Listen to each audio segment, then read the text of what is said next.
resposta à escalada de violência contra as mulheres, o governo lançou um Pacto Nacional de Enfrentamento ao Feminicídio. Ele estabelece um compromisso entre os três poderes, executivo, legislativo e judiciário, para enfrentar a violência contra mulheres e meninas. O objetivo é tomar medidas protetivas mais rapidamente e que funcionem de verdade. Menos tempo entre a denúncia e a proteção efetiva da mulher. Com decisões judiciais, polícia, assistência social e rede de acolhimento agindo coordenadamente. O pacto também dá atenção especial para a população que sofre mais riscos: mulheres negras, indígenas, quilombolas, periféricas, do campo, com deficiência, moradoras de áreas remotas ou em maior vulnerabilidade. Os números evidenciam a urgência desse enfrentamento. Em 2025, o país bateu recorde de feminicídios, quase 1.500. E esse número deve ser ainda maior porque nessa estatística não estão as ocorrências de dezembro em Alagoas, Paraíba, Pernambuco e São Paulo. Desde 2015, quando houve a tipificação do crime de feminicídio, quase 14 mil mulheres foram assassinadas em todo o país. São 4 mulheres mortas por dia em contextos de violência doméstica, familiar ou motivados por misoginia. O crime contra mulheres por razões de gênero tem penas de 20 a 40 anos de prisão. Com agravantes, a sentença pode chegar a 60 anos, tornando o feminicídio o crime com maior punição prevista na lei brasileira. Quinta-feira, 5 de fevereiro de 2026.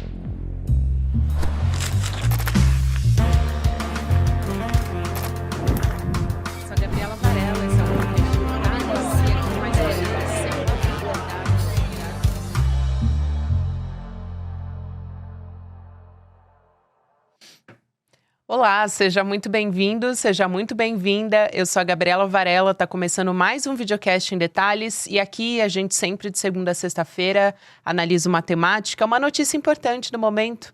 Hoje a minha convidada é a jornalista, também nossa companheira do ICL Notícias, primeira edição. Só que já veio aqui no Em Detalhes algumas vezes conversar comigo, que é a Adriana Ferreira Silva. Adri, bem-vinda. Muito que prazer obrigada, Gabi. É sempre um enorme prazer vir aqui conversar contigo. Aliás, eu estreiei no ICL aqui, É né? verdade. Então tem um... Verdade seja dita, o Em Detalhes te descobriu primeiro. O Em Detalhes me descobriu, eu tenho o Em Detalhes no coração. A gente também. Que bom que você veio, ainda mais para falar sobre esse pacto dos três poderes contra o feminicídio. É talvez um dos assuntos mais preocupantes hoje que a gente precisa levar para o debate nas eleições, para ações efetivas, na verdade. Então, esse foi um projeto que, desde o começo do ano, o governo federal estava anunciando que faria esse gesto em apoio, vamos dizer assim, às mulheres e ao combate à violência contra a mulher.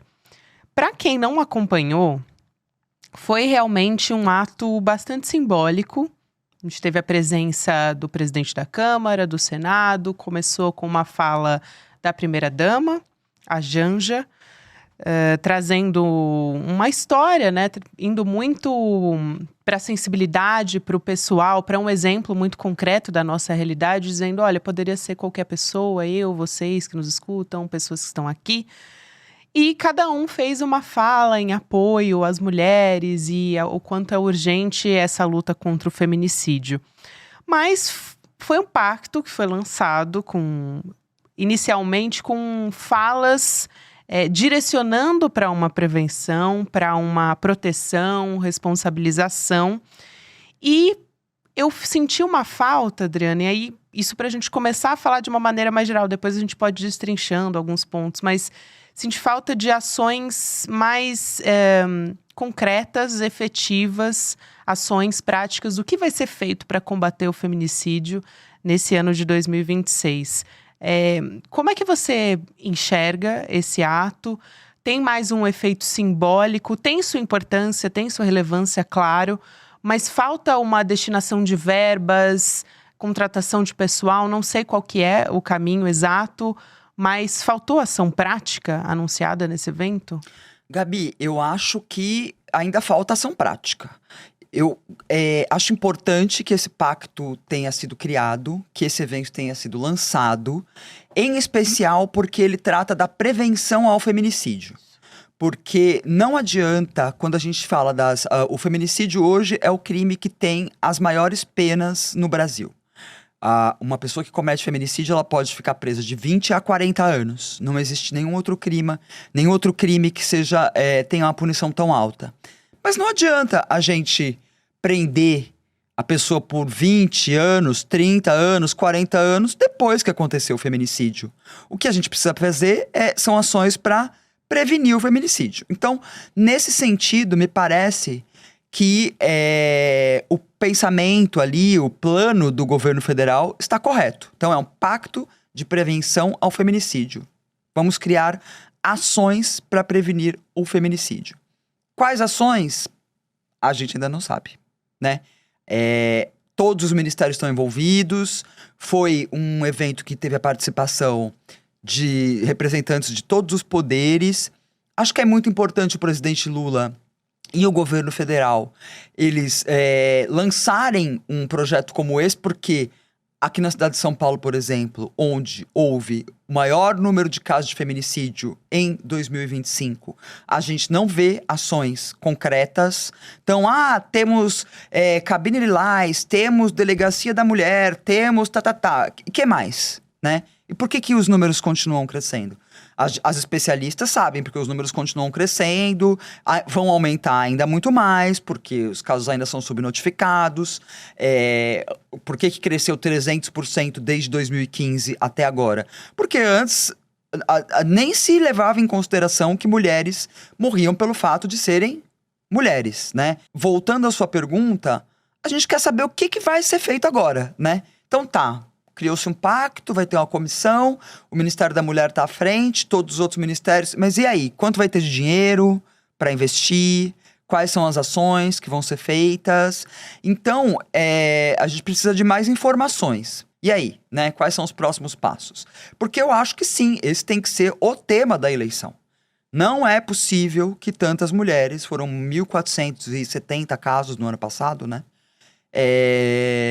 Sejam mortas pelo simples fato de serem mulheres. As mulheres são a maioria da população e é isso aí, fica por isso mesmo. Abre uma delegacia da mulher aqui, outra colar e tá tudo resolvido? Não tá, né, Gabi? Exato, eu acho muito importante você ter citado a quantidade de casos que a gente tem aqui de feminicídios em 2025.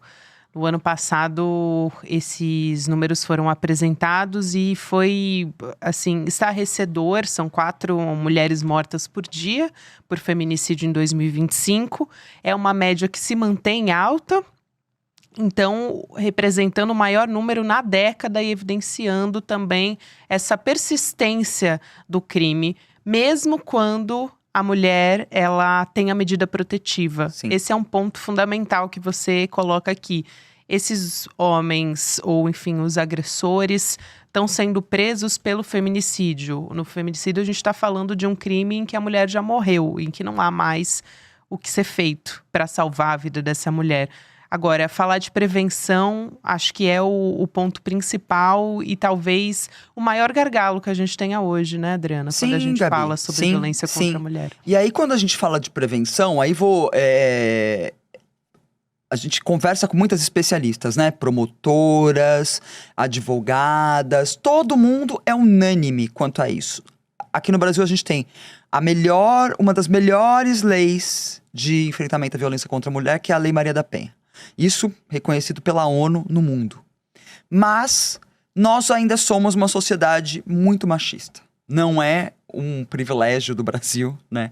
A gente sabe que a América Latina, no geral, é muito misógina, muito machista, muito patriarcal. E essa desigualdade que existe entre homens e mulheres é que cria o cenário para que o feminicídio aconteça. Então, quando a gente fala de desigualdade, a gente está falando de desigualdade salarial, educacional, de acesso, né? A gente sabe que as mulheres em situações de maior vulnerabilidade são também as principais vítimas do feminicídio. Todo mundo é vítima do feminicídio. Feminicídio não tem classe social, mas, assim, a maior parte são pessoas em situação de vulnerabilidade. Então, uma mulher que é casada e vive uma situação de violência psicológica, que evolui posteriormente para uma situação de violência doméstica até chegar no feminicídio, essa mulher, muitas vezes, ela não pode sair da casa dela porque ou ela não tem trabalho e ela vai sair dali, ela tem filhos, ela vai para onde? Ou se ela tem trabalho, ela pode não dar conta de sozinha garantir o sustento da família. Às vezes ela não tem educação, ela não tem rede de apoio. Então, tudo isso tem que ser levado em consideração, né? Quando a gente fala da prevenção. Então, eu acho que a prevenção, o presidente Lula, numa das falas dele hoje, ele falou sobre, no Dia da Mulher, como se deve tratar o tema nas escolas, enfim. Eu acho que esse é um tema que deveria estar no currículo de todas as escolas. Porque os meninos, eles são educados no Brasil para reproduzirem o comportamento machista dos pais, das mães. Ainda também. Mais com essa bolha Red Pill. Exatamente, exatamente. Então tem uma coisa que é importante que as especialistas dizem que, bom, tem 2 fatores, né, para essa percepção do aumento do caso. A primeira o crime nem existia, então todos os crimes que ocorreram antes de 2015, né? A gente não sabia que, né, não entrava ali como feminicídio. A partir do momento que passa a ser registrado como feminicídio, aí vem, né? Então tem mais notificações, ainda que seja subnotificado, todas estão de acordo. Então tem muito mais feminicídio do que realmente aparece, do que esses 1.470, porque tem crime que não é registrado como feminicídio, tem subnotificação, enfim. Então a tendência, todas as pessoas que trabalham no enfrentamento à violência de gênero concordam que esse número ainda vai subir muito. Mas para além disso, elas também dizem que os crimes estão cada vez mais violentos. Então, a gente assiste agora em tempo real. Basta ver, a gente teve casos de uma mulher que levou 61 socos dentro de um elevador, no rosto, né?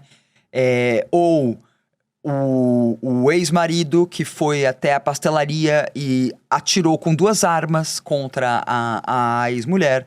Ou o emblemático e triste caso da Tainara, que foi arrastada embaixo de um carro, e principalmente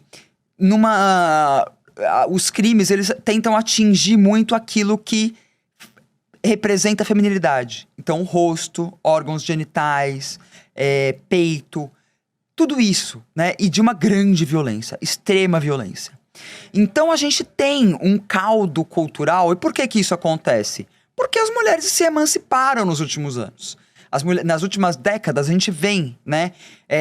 De um lado, a gente tem os movimentos feministas, né? Isso desde o início do século XX. A gente tem os ativismos, movimentos feministas ali batalhando, né? Por igualdade de gênero, igualdade salarial, a entrada das mulheres no mercado de trabalho, liberdade sexual, enfim, né? Que as mulheres tenham direitos plenos sobre os seus corpos, tenham os mesmos direitos que os homens.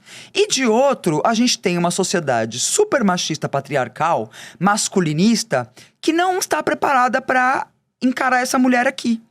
E aí o que a gente vê é isso. A gente vê meninas muito jovens submetidas a rapazes, né? E eu acho que isso é muito preocupante, porque a gente vê uma nova geração reproduzindo um comportamento que é de uma geração mais velha, que a gente achava que era, né, um comportamento que estava ultrapassado. Então, muitos crimes de jovens matando meninas mais jovens ainda. Jovens perseguindo meninas mais jovens ainda. Jovens, né? E começa com aquilo, começa no namoro. Começa com, você não pode usar essa roupa. É melhor você não ter essa amiga. Eu quero ver as suas redes sociais.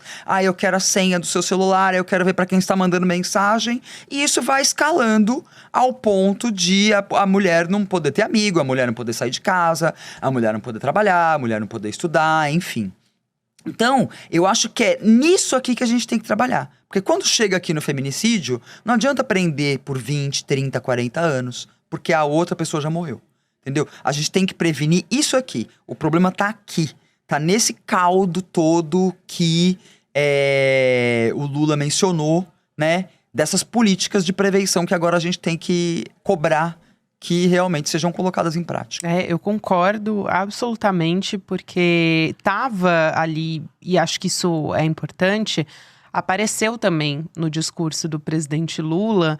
Ele fez um discurso forte, trazendo para o cotidiano também, para como os homens, eles querem sair, por exemplo, para o futebol, para ir tomar sua cerveja, e as mulheres não podem. Por que que as mulheres? E aí ele pergunta, por que que as mulheres não podem ir numa festa com as suas amigas? Por que que elas não podem usar as roupas que elas querem e a gente pode?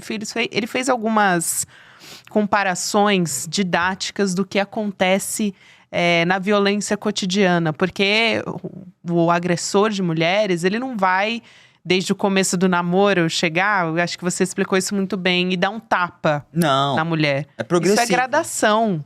Vai começar com a violência psicológica, ou então na agressão verbal. Isso vai escalar para uma agressão física só lá na ponta. Exato. Mas antes disso, várias outras agressões Vão acontecem. acontecendo. E nós, como sociedade, também não estamos preparados para lidar com isso. Eu digo isso porque eu aprendi muito justamente quando eu passei a fazer cobertura de violência de gênero. Aprendi a como a gente tem que desde como a gente tem que falar com a vítima, né?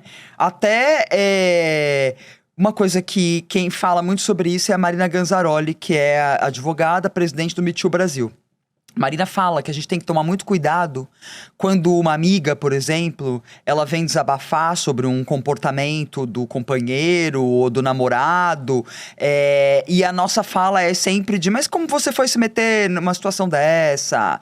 Você, aquela frase clássica, né? Você tem o dedo podre. Ou você não pode admitir. Você não pode admitir. Culpar essa mulher. A gente tá culpando a mulher pelo comportamento do parceiro dela.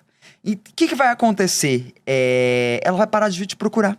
Ela vai parar de falar com você. Entendeu? Ela vai passar a viver as violências sem falar com você. E vai perder essa ponte, vai perder a pequena rede de apoio que ela tem. O isolamento. Ela vai ficar isolada. E o isolamento, a gente sabe os casos de feminicídio, de violência contra a mulher aumentaram muito durante a pandemia, por exemplo, porque as mulheres estavam trancadas dentro de casa com seus agressores, né? Assim como aumentou o número foram altíssimos os índices de violência sexual contra crianças e meninas, porque estavam presas dentro de casa com os seus agressores. Então, o que a gente tem é que criar estratégias para que essas mulheres se sintam seguras para buscar ajuda, ou até para reconhecer que estão vivendo situações de violência. Porque a situação de violência contra a mulher, em geral, ela vem mascarada, Gabi, por eu faço isso porque eu gosto de você, né? Não usa essa roupa. É um cuidado. É um cuidado, né? É um cuidado. Não, eu faço isso porque eu gosto de você. Eu faço isso porque... Não, eu perdi a cabeça porque fiquei nervoso. É o famoso arrependimento que vem depois, né? Todo arrependimento, eu exatamente. Me perdoa. Exatamente. E a mulher perdoa e volta para aquele ciclo de agressões. E volta para aquele ciclo de agressões. E aí em muitos casos, quando a mulher finalmente percebe, isso já passam depois de décadas de relacionamento, ela percebe e ela tenta sair, aí ela não consegue, né? Ela não consegue porque ela é perseguida, ela não consegue porque ela não tem uma rede de apoio, ela não consegue porque não adianta você botar uma tornozeleira eletrônica. Tem que ser mais do que isso. A gente precisa criar programas também para que esses homens, esses rapazes, esses meninos, a gente não pode simplesmente trancar numa jaula e falar você vai ficar aí para sempre e não vai mais se relacionar em sociedade. Não. Essas pessoas têm que voltar a se relacionar em sociedade. Ou elas vão, ou esses meninos, ou enfim, posteriormente virando agressores, eles vão ficar na bolha, conversando com outros agressores. Exatamente. Nessa bolha red pill, muitas vezes, que incentivam esses comportamentos. Exatamente. E é algo que se retroalimenta. Né? Exatamente, é uma coisa que se retroalimenta. Então, por isso que eu sempre falo que a questão do feminicídio no Brasil, ele passa por todos os âmbitos. Ele passa pela educação, desde o princípio. Eu sei, não tô falando de a gente ficar naquela bobagem de menina veste rosa e menino veste azul. Mas a gente tem que socializar essas crianças a compreenderem que meninas e meninos são iguais, têm os mesmos direitos, podem fazer as mesmas coisas. E meninos não têm ingerência nas meninas. E meninas não têm ingerência nos meninos. E a gente tem que aprender a fazer isso de uma maneira que os meninos também se sintam acolhidos. Porque, vou te dar um exemplo. Eu tenho uma amiga que tem um filho de 7 anos, que estudou numa escola progressista, e numa das aulas eles estavam estudando sobre mulheres cientistas. E quando ele voltou para casa ele falou: mãe, por que não fala de homens cientistas, né? Como é que você explica para uma criança de 7 anos que, olha, a gente está falando agora de mulheres cientistas porque durante décadas a gente só falou de homens e tal e tal. Então, até isso a gente tem que ter uma sensibilidade, porque esse menino de 7 anos, ele não tem responsabilidade sobre o pensamento patriarcal que foi criado para, né? Então, vem nesse nível a complexidade, Gabi. Os professores têm que estar preparados para tratar desse tema. E esse tema tem que ser tratado nas escolas, na educação. E nas famílias, principalmente, né? A reprodução, esses meninos todos, em geral, eles reproduzem o comportamento que eles veem o pai ter, o tio, o avô, enfim. Eu acho essa sua fala fundamental e eu tenho observado. Eu acho que muitas vezes a gente ter, por exemplo, filmes, novelas, enfim, acessos que podem ser didáticos nesse sentido são importantes. Agora, no BBB, o Juliano Floss tem sido muito falado. Eu vejo nas redes sociais as pessoas falando sobre a sensibilidade que ele tem, porque ele é um garoto jovem que chora, né, que expõe os seus sentimentos, que consola amigas dentro do programa. Que tem uma postura completamente diferente daquela masculinidade tóxica de um outro personagem que tem lá, que é o Jonas. E eu já vi alguns vídeos, inclusive, de comparando as ações. O Jonas sendo um homem de 40 anos, que faz piadas, inclusive puxando pela feminilidade, quando ele quer menosprezar o Juliano. E ele se coloca dessa maneira, assim, sem nenhuma vergonha.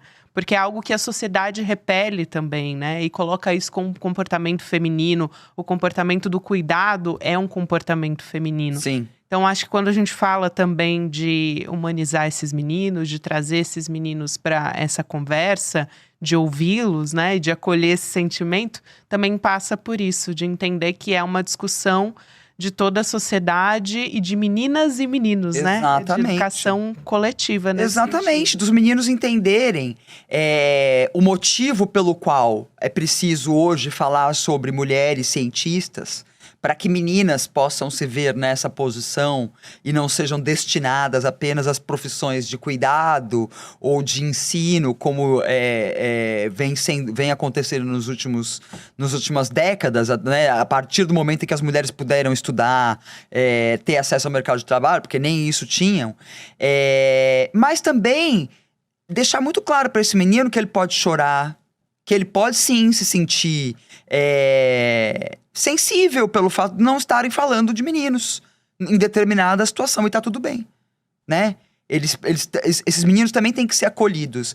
É uma mudança de comportamento tão radical, Gabi, que como a gente, são problemas estruturais que a gente carrega, né, aqui no Brasil, interseccionalmente. E acho que a gente está falando de pontos positivos do lançamento desse pacto, para além de estarem ali os presidentes das duas casas do Congresso Nacional, também a Gleisi Hoffmann, ministra, anunciando a criação de um comitê contra o feminicídio, ainda sem esses detalhes, que é o que a gente quer saber, como é que a aplicação dos recursos vai ser feita, porque você até citou, né, Adri, no começo da nossa conversa, esse recorde de feminicídios em São Paulo. No ano passado, A gente teve a informação numa reportagem da Folha que em 2 anos o governo de São Paulo usou só metade do orçamento da Secretaria da Mulher, sendo que a gente tem esses dados que são alarmantes. Então, é justamente agir a partir do orçamento também. Quando a gente olha para o histórico de só 15% do orçamento ser executado, também é surreal. Como é que você pode dizer que você tem uma política de segurança pública efetiva se você é o estado onde mais mulheres morrem e você é o estado mais rico e mais bem estruturado da União? Como é o caso de São Paulo, né? Então, todas as vezes que saem esses números, o que a gente ouve, mas a gente lançou tal coisa, tal coisa, tal coisa. Tá, mas não tá funcionando, não tá adiantando. E aí, o que vocês vão fazer agora, né? E aí é que eu vejo a importância de tratar dessa prevenção. E outra coisa, Gabi, teve um sucateamento do enfrentamento à violência contra a mulher, em especial durante o governo do presidente Jair Bolsonaro. Isso. Né? E aí a gente tem que pensar também, né, quando a gente fala, voltando um pouco na coisa dos crimes serem cada vez mais violentos e tal, a gente vem numa onda de violência cada vez maior contra as mulheres, que também é conectada a essa onda de presidentes, lideranças de extrema direita.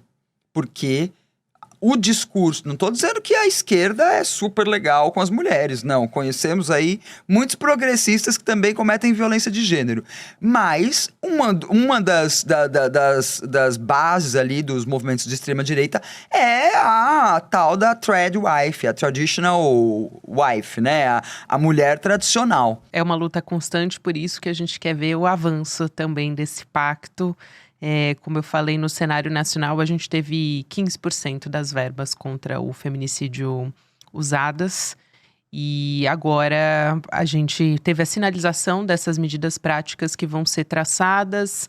E a partir de um convite para os estados e municípios. Queremos o engajamento desses estados e municípios, né? Que eles realmente levem adiante esse pacto com medidas efetivas para a prevenção. E queremos mulheres sendo representadas nos ministérios, presidente Lula, na Suprema Corte, porque tudo isso faz diferença, no segundo escalão de todos os ministérios. Queremos mais mulheres eleitas, porque tudo isso faz a diferença. Precisamos ter mais mulheres ocupando cargos de liderança em todas as instâncias. Porque isso é que faz a diferença, Gabi. Não adianta você também lançar um pacto e não fazer mudanças estruturais, né? A gente cobra muito o presidente Lula para que tenha mulheres no Supremo Tribunal Federal, e sim, precisam ter, e continuaremos cobrando. Tô falando isso porque todas as vezes que nós do campo progressistas fazemos esse tipo de cobrança, as pessoas costumam fazer críticas. Sim. Não, mas olha a situação... Não. E é num governo progressista em que se pode cobrar por mudanças. Exatamente. Se a gente estivesse numa ditadura, a gente não podia cobrar. Então, continuaremos cobrando. É isso. Adriana, que prazer te receber mais uma vez, querida. Muito obrigada e até uma próxima. Gabi, muito obrigado. Espero voltar em breve. Com certeza. Até mais. E quero te convidar também para participar junto com a gente no ICL de uma aula com o Gessé Souza e o Lindener Pareto sobre a impunidade da nossa história, relacionadas à estrutura de classe, também poder, desigualdade no nosso país. Essa é uma aula que você pode acompanhar no dia 12 de fevereiro, uma quinta-feira, 8 horas da noite. Você pode se inscrever para garantir a sua vaga na aula em indetalhesicl.com.br. É uma aula aberta da nossa pós-graduação do ICL em Teoria Crítica da Sociedade. Uma oportunidade para você ter mais contato também com a nossa aula de pós-graduação. Vale a pena participar. Agora você fica na sequência com o Mercado Investimentos, com a Débora Maganha, depois o Rolê ICL com o William De Luca. E você pode acompanhar o Em Detalhes em qualquer momento do seu dia nas plataformas de áudio. Tem conteúdo novo de segunda a sexta-feira. Até amanhã. Pessoal, um aviso fundamental para vocês. Em fevereiro começam as aulas da nova turma da pós em Teoria Crítica do ICL, em parceria com a FESP. A única formação completa em Teoria Crítica do país. São 10 disciplinas, 360 horas e um diploma reconhecido pelo MEC. No dia 12 de fevereiro, às 20 horas, eu e o professor Gessé Souza vamos dar uma aula inaugural aberta e gratuita. E o tema será o Pacto da Impunidade. Por que as elites nunca pagam pelos seus crimes? Vamos revelar como funciona a blindagem dos poderosos. será uma chance de você conhecer melhor a nossa pós-graduação. Garanta sua vaga e venha conosco gratuitamente. No ICL, o conhecimento transforma realidades. São mais de 300 cursos com alguns dos maiores nomes do Brasil, em economia, política, filosofia, história, finanças pessoais, autoconhecimento e muito mais. Aqui, cada aluno faz parte de um projeto único, 100% independente e financiado pelos próprios estudantes. É graças a quem se torna aluno que o ICL existe e o jornalismo livre chega até você. Se inscreva agora em icl.com.br e torne-se aluno. Estude, apoie e faça parte da revolução do conhecimento.